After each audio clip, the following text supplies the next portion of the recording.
into the metaverse. 3, 2, 1. What's going on, everybody? Welcome back to the Queer Collective Podcast. I'm your host, Karbon. And I'm Emily. And welcome to the show. Today, we're going to be talking about something so wacky, so out there, so unbelievable that you're not going to want to click on the video. What? I'm just kidding, because you definitely should. But for real, we're going to be talking today about the metaverse. And that's why I'm wearing my Matrix jacket. Yeah, thank you. I just wore a plain hoodie. Yeah, whatever. I came prepared. Okay. Boop. So first and foremost, why are we talking about the metaverse? Well, let me tell you, gather around, children. All you queers, even the ones in the back, gather around. So let me tell you a little story. I have been in the crypto/NFT metaverse space for a few months now. And in my research, what I have found is that the theory behind metaverses and crypto and NFT and all of these digital things that have now started to become more and more popular is that it creates equal opportunity for all. Well, regardless of that, check it out. Guess who is leading the metaverse projects, the crypto projects, the NFT projects? Take a guess. Take a gander. Cis white men. Exactly. Ding, ding, ding. You are a winner. Chicken dinner. Yeehaw. What aren't they leading? What aren't they leading? Like women's movements. Any type of research that I go into, your girl likes her YouTube. That's where a lot of my research begins, is in YouTube. I swear if YouTube gave out diplomas, you'd have a doctorate. Thank you so much. Wow, that would be the first doctorate or diploma Yeah. in my roster. YouTube University, baby. So because there's all of these cis white men that are leading the crypto space, I figured might as well spread the info that I do know, or at least some of it, to maybe intrigue some queer people, some non-binary people, some people of color, god damn it, some women, and get more people in this space. So let's start from the beginning. What is crypto? So to really, really summarize it and not go into any technicals whatsoever, is cryptocurrency, think of it as like the dollar, right? So you use the dollar to buy stuff. And if you want to go to another country, you exchange that dollar for their currency. And then you buy stuff. Okay, great. So it's like that, but digital. But in your definition, what makes it then different from like online banking? Great question. So online banking and the dollar, right? All of it is centralized. What does that mean? It's controlled by one group of people, right? So if we think of the Canadian government and the Canadian banks, all of our money is controlled by them. When it comes to crypto, it's decentralized. It pretty much works just like your regular currency. You can make transactions. You can send money to somebody. The huge difference and a big advantage is that you don't have to, for example, from country to country, if you want to buy things, you have to exchange your money to their money, right? With cryptocurrency, in theory, you could have one cryptocurrency and buy almost everything with the one, and it doesn't matter where you are geographically. The second thing is that, and this is the major thing, this is the thing that is moving it, is that it's not controlled by one group of people. It's not controlled by government. It's not controlled by banks. So essentially, it gives you more autonomy over your own money. She's a decentralized sister. Snap. Next thing that I want to point out is that it's more than just currency. Beyond that, you have projects that you can use the currency with. You can fund the projects, you can participate in them, you can even use them. And this is where the creative piece comes in. This is where the creative piece comes into play. So let me mention some random projects that are currently being invented. Okay. For example, this one project is actually led by the CEO is a woman, which is hooray. It's the only one that I've heard of with a woman CEO, which is not so good, right? This project is called DRace. And what it is essentially virtual horse racing. Okay. So, okay, cool. People, not me, but people, there's people out there that really enjoy IRL horse racing, and gamble. Somebody figured that, hey, if they enjoy real life horse racing, they might enjoy virtual horse racing. Let's make this. And it's actually become a very huge hit. So go her. She's doing well so far. So with horse racing, is it just randomized every time then? How does that work, and how do you bet on it? Well, it's still not fully built out, but they are actually, the mechanics of it are actually quite impressive. I don't want to get too deep into freaking horse racing on this podcast, it's but it is a bit randomized, but all of the horses are actually, like, all of their skills are matched to real life horses. Oh, okay. That makes more sense. It's very interesting, but let's not get too deep into that. Yeah. Apologies, everyone. Another one, it's a male CEO, but it's also a female COO, I believe it is. So Chief Operating Officer. You got it. Nice. So it's one guy and one girl. They're the core team, and this one's called Ridoto, which is essentially virtual gambling. Ridoto. Which we already do technically. Like if you go on Facebook, if you go on Poker Stars, if you go on literally any poker game, like a website, you can gamble virtually. So this is essentially, you can gamble virtually, but with cryptocurrency. That was my question. I knew you were going there, which is why I answered it first. So yeah, it's essentially like real gambling with regular money, except you're using crypto money. Cool. Which in my opinion is better.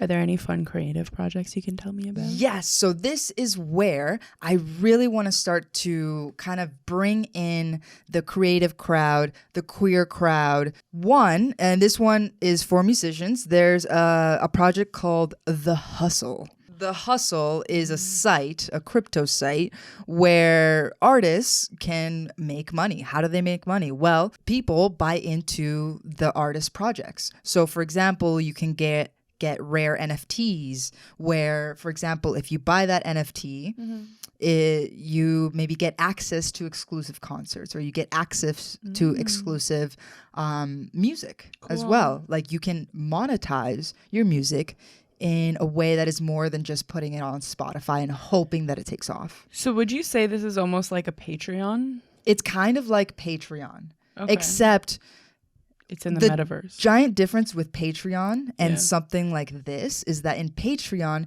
people give you money because they want to support your project, but they get nothing in return. Yes. With this, they get something in return. So for example, an NFT, which is non-fungible token. I don't want to get too into the mechanics of how that works, but think of it as like... Think of an NFT as like a collector's card with perks, right? So you buy this collector's card, and now you have a card that it is rare, so it'll probably go up in value, similar to like baseball cards, hockey cards, basketball cards. And then B, it actually has utility.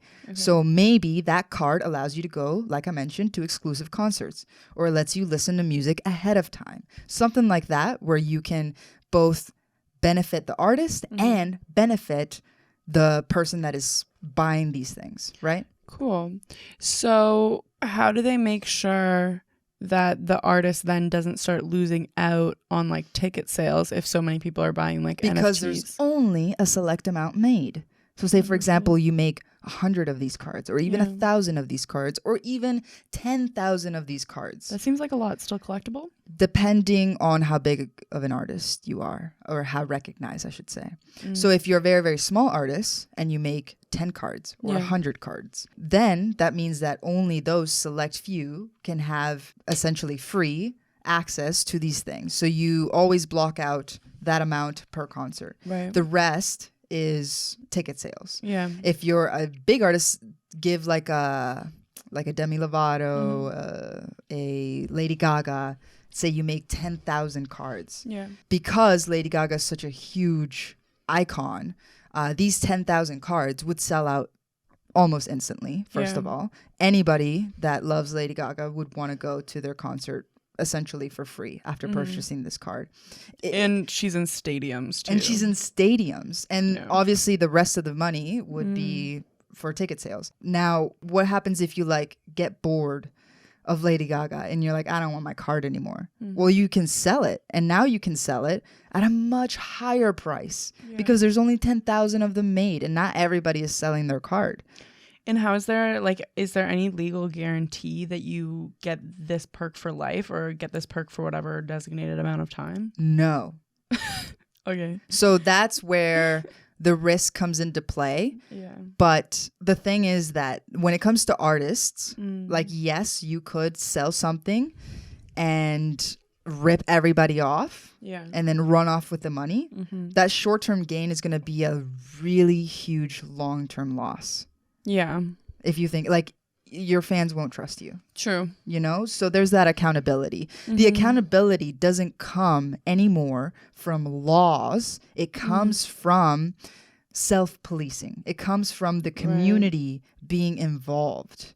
So this is what I'm trying to talk about. This is what I'm really trying to hit here. Because all of these technicals and how it works, it can take a very long time, and quite frankly, it can be boring and mediocre. It's not about how it works. It's a matter of you're building a really, really strong community where you don't need a big record label to fund your project. You don't need a bank loan to start your business. You don't need like all these people, like this small group of people that hold all of this power to hopefully notice you. What you need is a strong community that's behind you, supporting you. And that is going to be in the future the new way of making it as an artist, in my opinion. Yeah.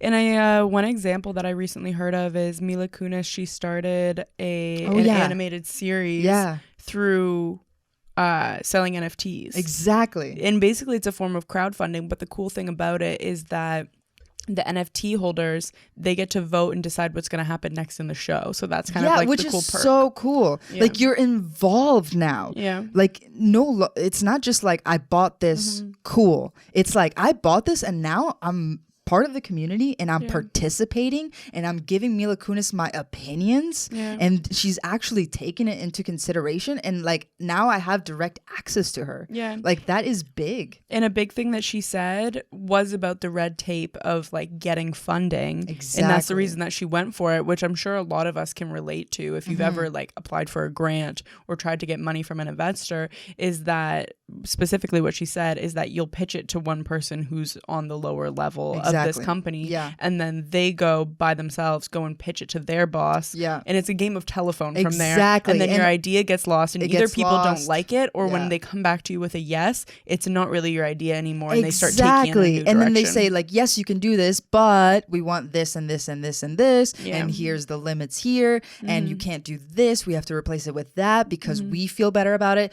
And in the end, a lot of the time, you don't even create your original project. You create a project that is catered to who's funding it. Yeah. But in regards to who's funding it, it's like one person giving you all of these restrictions and red tape versus like a community that is actually invested in it and wants to see it succeed. Yeah. Like giving you their opinion as in a democratic voting process. Yeah, where you get to essentially set the guidelines, though. You know what I mean? Like you're deciding what they get to vote on and everything. But it's huge to transfer that kind of control and power from the elite few who have a ton of money to regular people that want to see something succeed and are invested in it and want to have a say. Yeah, and I think it's extremely cool. And one thing I do want to say, like, if you're someone who is hesitant to just investing in general, whether that be in the stock market or if you're hesitant to get into like the crypto space or whatever, the reason that I did it, because I am a very risk adverse person and I never actually wanted to start investing because I was like, I don't know. I never really learned about it. But one thing that I recently learned is that if you aren't investing, you're actually experiencing a greater risk than if you were to be investing because of inflation. And thank you so much for bringing that up, because inflation is a huge problem right now.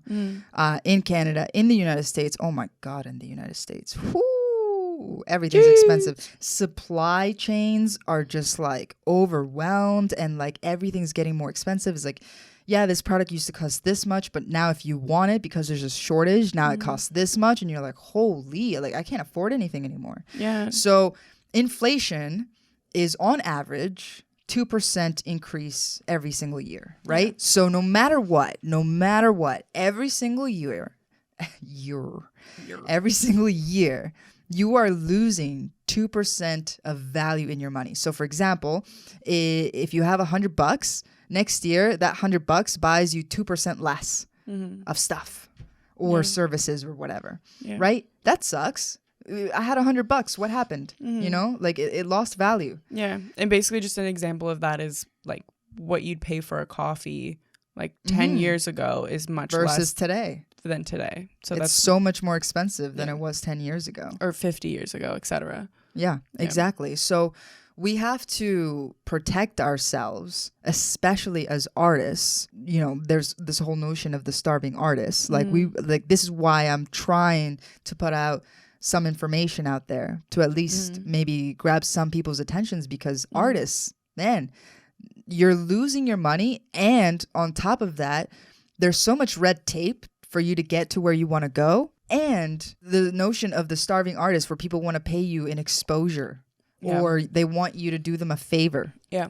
You know, like you need to be paid, and you need to also protect what you have been paid. So this is the reason why like the NFT space and like its potential for creativity is the reason why honestly I started investing, because Karbon has been pushing me honestly to invest my money into crypto for so long, but I've just been kind of lazy because there is a few educational barriers. Of course. Yeah, the technicalities of it are extremely, I would say, discouraging when it comes to like it's learning more definitely a deterrent. about it. Yeah. Even just like getting yourself to an app or whatever that you can put your money in to invest in things is a bit frustrating and confusing.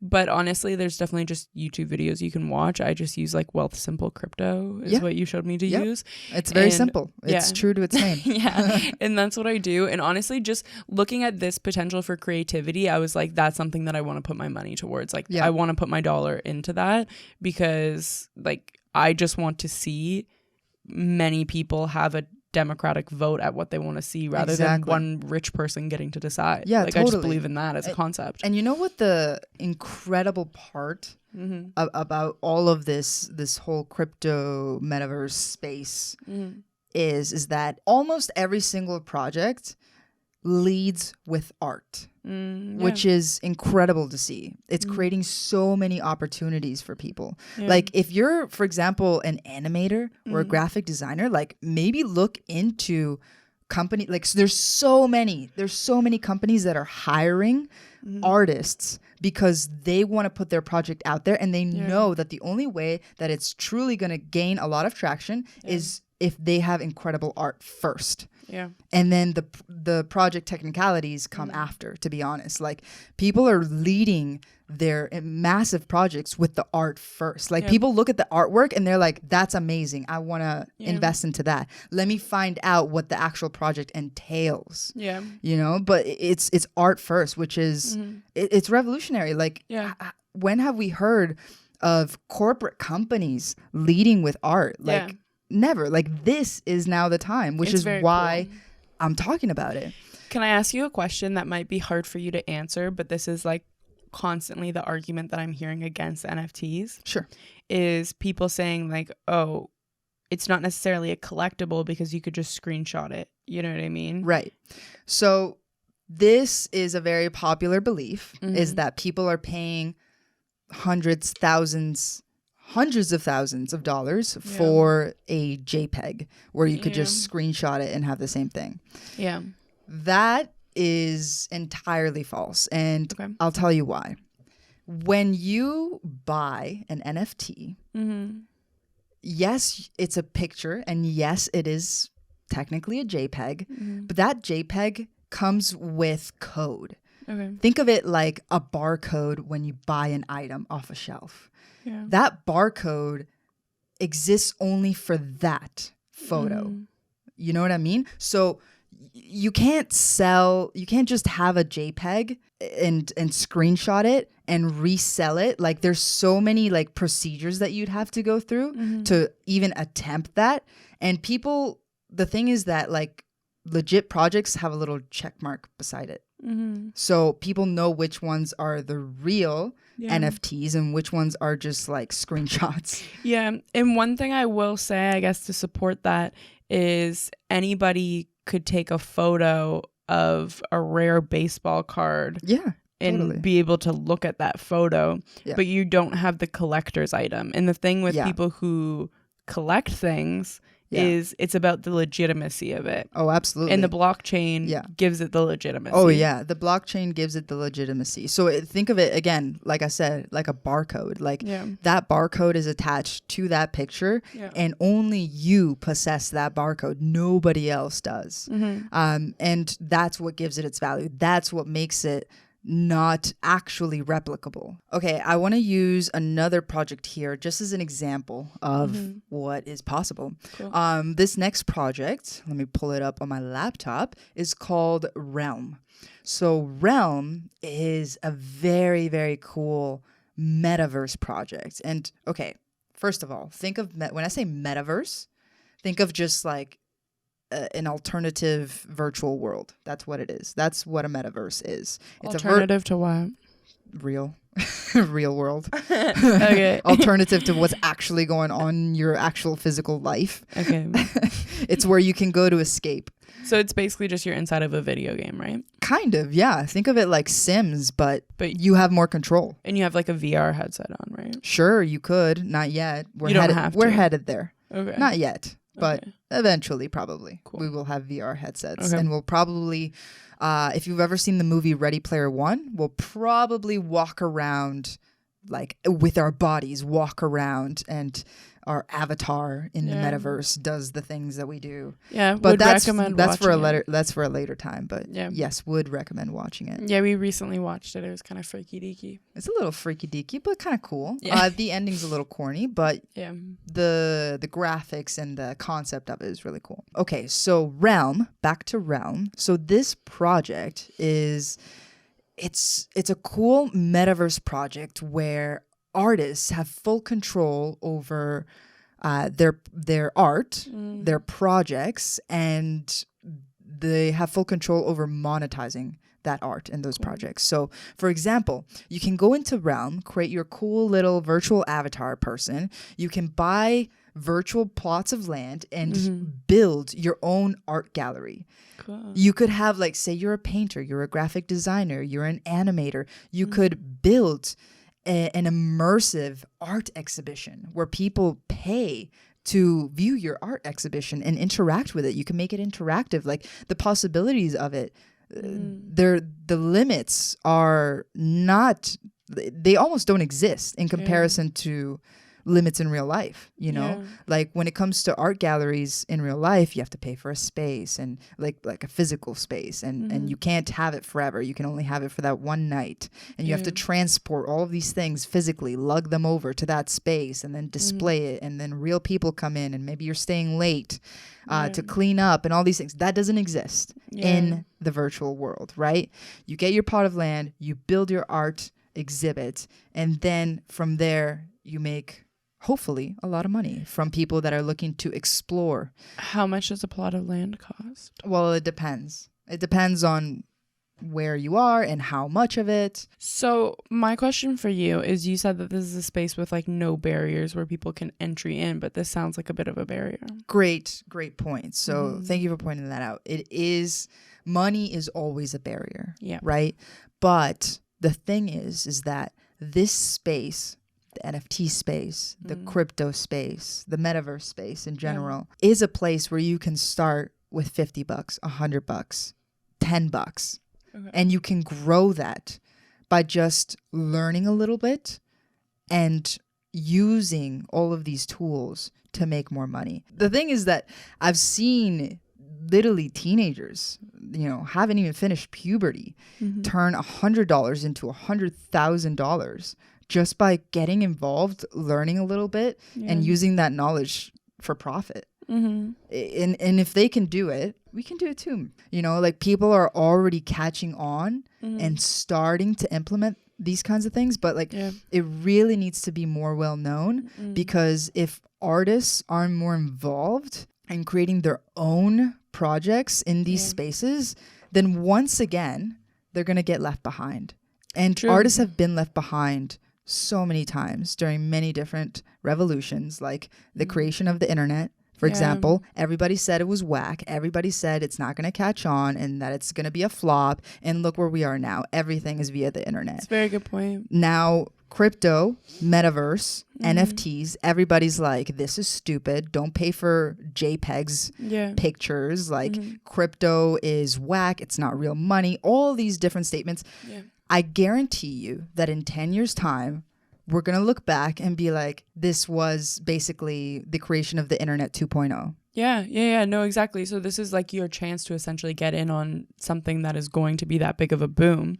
But one thing I will caution people is that it is a risky investment. Absolutely. So don't put money into it that you aren't willing to lose. Like it is gambling. It's betting. Like that's what investments are to a certain extent. It's obviously to a degree. It's not like as big of a risk as gambling is. Like you do your research and you know what you're investing in, and there's like measures you can take. Yeah. But think of it that way. Like there is a big reward potentially, but be careful. Absolutely. Like, you know, if we think of anything, risk usually comes with great reward depending on what you're risking and where you're risking it.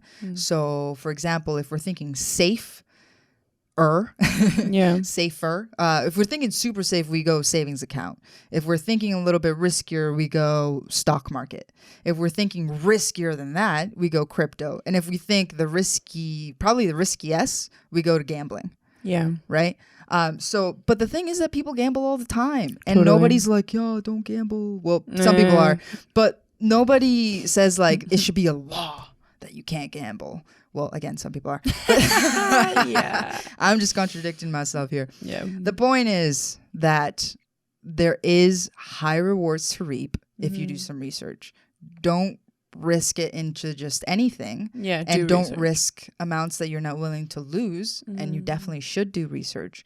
But there's a giant opportunity here for artists to finally get their chance to have self-funded projects or community-funded projects rather, to have autonomy over those projects and to have autonomy over how they monetize their art. Yeah. And that's something that for the longest time has been controlled by the few elite, and artists essentially have to do whatever they want. They don't get a say, and they don't have autonomy over anything that is theirs, that is rightfully theirs. And this is a chance to change that. So can you tell us like what drew you into the space? Absolutely. Yeah. So what drew me into the space is honestly desperation. I am an artist myself, and I do live within a bit of that notion of the starving artist. Like it's not like I don't charge for my work. I do, but it's tough to be an artist and to get paid the amount that you deserve to get paid. I found that largely in dance. I feel like videography gets more credibility in terms of professionalism and pay, but dancers, holy man, you're wrecking your body for this job. And you're putting in so much time and energy and work and classes and physiotherapy and all of these different things. Yeah. And a lot of the time, they're still paid shit. Yeah. One thing I will say about videography, though, yes, it has credibility when you're doing projects that you like aren't creative. You know what I mean? When you're just like filming a commercial, filming a talk, you know what I mean? Like filming things where a company is just paying you to do it. Right. But when you're creating your art, if you're creating like a movie that you want to create, right, if like you're an indie movie, if you're making like a music video, if you're making the kind of content that we create on Queer Collective, you're doing it for free. Right. We do all of this work for free. Yeah, fair enough. Yeah. And so even within videography, there's still all of this like, oh, I'll pay you an exposure or do me a favor. But the point is that I feel like I am in a situation where I always depend on someone or some party to allow me the money that I need to just live my life. And I desperately want to get out of that situation. I desperately want to break that cycle. I desperately want to be an artist that has full autonomy over their work as well as financial freedom. And what financial freedom looks like to me is that I don't need a job in order to just exist and live my life. But I choose a job that I love and that gives me so much passion, but I don't depend on it just to eat food. Yeah. So that's what I want for my life. That's what I want for myself. That's what I want for Queer Collective. One big thing I've been feeling lately is that sense of hopelessness, because honest to God, money is oxygen. It is. Especially for organizations like this, is like you have these really cool ideas, these things, these projects that feel so important. And then you have to think about all of these grants you have to pay for, these companies that you have to like smooch to try and get money from them to fund this project. And it's like, that is a full-time job on its own. And then once you finally get to creating the project, you're exhausted. But then you see people like Bo Burnham, who just created that really incredible special where he got to spend an entire year working on this one project. That's what financial freedom gives you, is the ability to just create the art you want to create. I think that personally, the only way that we're going to get there is if we start to demand more control over these projects. And the way that you do that, or the way that I'm seeing it come to life right before my eyes, is through the metaverse world. Honestly, I would much rather create a project where the community has input and they helped fund the project, versus like a project where the government gives us a bunch of restrictions over what we can or cannot say because it's their grant and they're the ones giving us the money. Because at the end of the day, like what Queer Collective is we're serving the community. Like that's the point. So we want the community to have their input. Exactly. Yeah. And this is the way to do it, in my opinion. Like, this is how we can have full control over our art. And I'm very, very excited over what the next decade honestly holds. And I want to become more involved in it. And I want you to become more involved in it. And if I were to give you a place to start, honestly, is through research first. Don't just go out and buy like Bitcoin or Ethereum or, I don't know, AVAX or Polkadot, all these different like coins with no knowledge of like where we are in the market and you know, is it expensive right now, and like will it go up or is it about to come down? All of that takes time to learn. So I wouldn't say just go buy a crypto right now. Like, don't do that, because you might lose money. First, start researching. And what to start researching, in my opinion, is what intrigues you the most first. So for example, if you're a musician and you are intrigued by this, but you don't know where to start and you don't know how to become more involved, literally Google cryptocurrency for music or NFT music projects. You're going to get a lot of sites that come up that support exactly what you want. Like the one that I talked about, The Hustle, or another one that's called Audius. And check it out. Check out the website. Check out their Twitter. Check out their Instagram. Check out their private Discord groups. The CEOs of these projects are just regular people like you and me, where you can ask them direct questions and they will actually answer. You know, if there's things that you don't understand, they can directly answer. There's no like red tape of like, I'll have my people go down the pyramid and then talk to you. There's no like this game of telephone that you were talking about. You can just directly talk to them, you know? It's important. It's special. It makes a huge difference. It's really, really cool. And get to know it. because that's where we're going. Our plan is to learn how to do this for ourselves. So once we figure it out, we'll teach you. If you want. But we'll only know that you want that if you smash the like button and subscribe to our channel, because we put out these videos every single week and you don't want to miss it. Come on, don't miss it. Come on. Oh, come on. Turn that notification bell on and leave a comment, because that really helps with the YouTube algorithm. You already know. Yeah. So smash that like, and we will see you in the next pod. Peace.